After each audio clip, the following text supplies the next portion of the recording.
চারশোলো চুকু বনমালীপুর মন্ডলनि बिसिं खबजांनाय 25 नं वार्डनि 12 नं बुटो काisa पान्दानि बिसिंतै आमचाइ नाइकल तंनाय अग्रा चाक्रा रग्न बरम याफार जाखा बरम याफारमा पान्दो फाइ बरम याफार फाइका एमपी राजीव भट्टाचार्य 25 नं वार्डनि कर्पोरेटर सीमा देबनाथ चुकु बनमालीपुर मण्डलनि कास्को अरिन्दम चौधुरीनो खबै कमिटिनि आदं दिवेन्दु दत्त आकर्षंरक अ पान्दानि बिसिंतै असालो जतवै खरकचिबा आमचाइ नाइकल तंनाय अग्रा चाक्रा रग्न बरम याफार जाखा অ্যাক্টিভিটিস হবে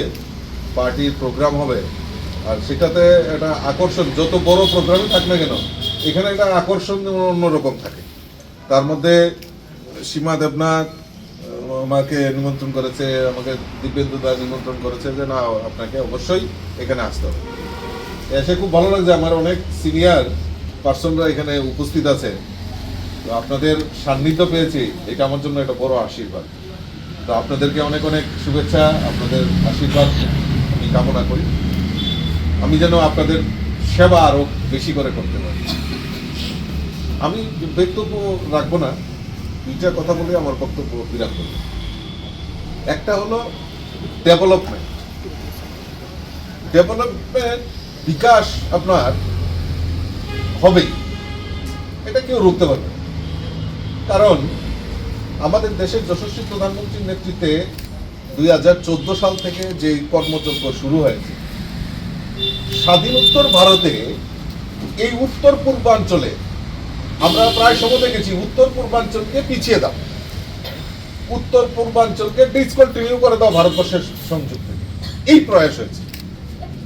একটা ইতিহাস আমার সঙ্গে অনেক সিনিয়ররা এখানে আছেন বা আগামী প্রজন্মের তারাও আছেন এই ভারতবর্ষকে দুই ভাগে বিভক্ত করা হয়েছে একটা হলো হিন্দুস্তান একটা হলো পাকিস্তান তার পাশাপাশি ইংরেজদের আরেকটা দূরবীর সন্ধি ছিল সেটা হলো উত্তর পূর্বাঞ্চলকেও আলাদা ভাগ করা ইংরেজদের কিরকম মানে দূরদর্শিতা ছিল এইটাকেও এই উত্তর পূর্বাঞ্চলকে আলাদা ভাগ করা মাউন্ট ব্যাটন যখন এই প্রস্তাব নিয়ে যায় তখন একমাত্র সর্দার বল্লভভাই প্যাটেল বললেন যে না এটা আমাদের ভারতের সিস্টার কনসার্ন মাতৃতান্ত্রিক রাজ্য কাজেই উত্তর পূর্বাঞ্চলকে আমরা কোনো মতেই ভারতের বাইরে আমরা রাখতে পারবো সেই সর্দার বল্লভভাই প্যাটেল সেই সময় বুঝেছিলেন যে ইংরেজদের দূরভিসন্ধি এই ভারত ভাগের দূরভিসন্ধি এবং আমরা জানি যে হিন্দুস্তান পাকিস্তান ভাগ করেই কিন্তু ক্ষান্ত হননি হিন্দুস্তান পাকিস্তান ভাগ করা হয়েছিল কাদের সাথে কারণ দুইজন নেতা মোহাম্মদ আলী জিন্না আর জওহরলাল নেহরু কে দেশের প্রধানমন্ত্রী হবে তো এই হিন্দুস্তান পাকিস্তান দুই দেশের দুই প্রধান কাজেই দেশকে ভাগ করা আচ্ছা ঠিক আছে ভাগ করা হয়েছে